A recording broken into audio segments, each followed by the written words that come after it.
ঢাকার নবপরিবার থেকে প্রথম চলচ্চিত্র নির্মাণ করা হয়। নবপরিবার অবশ্যই আমি গর্বিত ফিল করি। আমি নওশাদ সলিমুল্লাহ পুত্র। অনেক গ্যাপও আছে আমার, আমি অনেক বছর ফিল্ম করি না, একটা সময় ফিল্ম থেকে আমি দূরে সরে গেছি।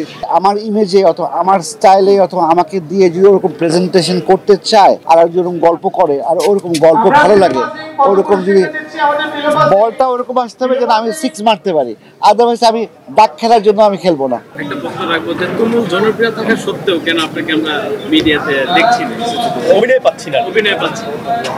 অভিনয় আপনাদের দর্শক চায়, দেখতে চায়, মুক্তি আছে না, ওইটা অন্য জিনিস। অভিনয় আমি কেন করছি না সেটা একদম টোটালি আমার পার্সোনাল ম্যাটার, আমি অন্য কাজ নিয়ে ব্যস্ত।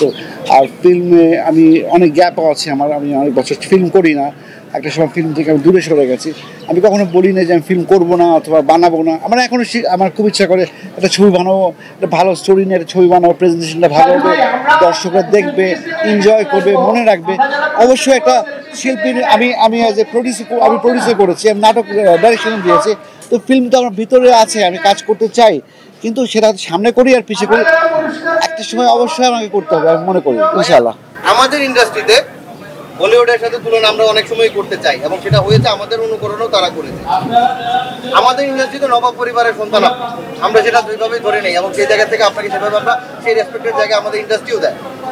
বলিউডে যেমন ছিল ওদের সাইফ আলী খানদের ফ্যামিলি, তারা কিন্তু এখনো যে এই ক্যারি করে, তাদের আমি দেখি রজনীকান্তকেও এখনো আসলে অভিনয় আসতে। আপনি কি আসলে আরেকবার আসবেন আমাদের জন্য, যারা একটা সময় আপনাকে পর্দায় দেখার জন্য টিকিট কেটে ব্ল্যাকে টিকিট কেটে হলে যেত, তাদের জন্য কি আরেকবার হলেও আসবেন কিনা সেটা জানতে চাওয়া। আপনি এবং শাবনাজ আপার সহ দুটা কোশ্চেন। ফার্স্ট টাইম আসি, আপনি বললেন যে নবাব পরিবার, অবশ্যই আমি গর্বিত ফিল করি। আমি নওশাদ সলিমুল্লাহ পুত্র, এক নম্বর।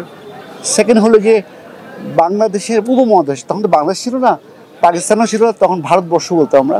তো এই উপমহাদেশে 1938-এ ঢাকার নবপরিবার থেকে প্রথম চলচ্চিত্র নির্মাণ করা হয়। এটা হয়তো অনেকে জানেন না, আপনার গুগলসে গেলে দেখতে পাবেন, এখানে অনেক লেখালেখি আছে, অনেক কিছু আছে। তো আমি যে পরিবার থেকে বিলংস করি, খুবই সাংস্কৃতিক মনা পরিবার, সাংস্কৃতিক ফ্যামিলির পরিবার। আমার মায়ের পরিবারও, আমার বাবার সাইডের পরিবার। তো সেখানে আমাদের পরিবারে চলচ্চিত্র প্রথম কিন্তু এই সবাক চলচ্চিত্র এই পরিবার থেকে নির্মাণ করা হয়, এবং শুধু ক্যামেরাম্যান আমাদের পরিবার থেকে, পরিচালক আমাদের পরিবার থেকে, নায়ক আমাদের পরিবার থেকে, তখন তারা কাজ করেছেন এবং নওশাদ সলিমুল্লাহ ছেড়েও কাজ করেছেন। আর সেকেন্ড যেটা বললেন কি, আমরা আপনাকে স্ক্রিনে দেখতে চাই, কারণ হচ্ছে সেই জায়গাটা আমরা রজনীকান্তকে দেখি, সাইফ আলী খান এখনো আছে। এটা টোটালি ডিপেন্ড করবে হলো কোনো পরিচালক, কোনো প্রডিউসার যদি আমাকে আমার ইমেজে অথবা আমার স্টাইলে অথবা আমাকে দিয়ে যদি ওরকম প্রেজেন্টেশন করতে চায় আর যেরকম গল্প করে আর ওরকম গল্প ভালো লাগে, ওরকম যদি বলটা ওরকম আসতে হবে যেন আমি সিক্স মারতে পারি, আদারওয়াইজ আমি ডাক খেলার জন্য আমি খেলবো না, বেসিক্যালি তাই।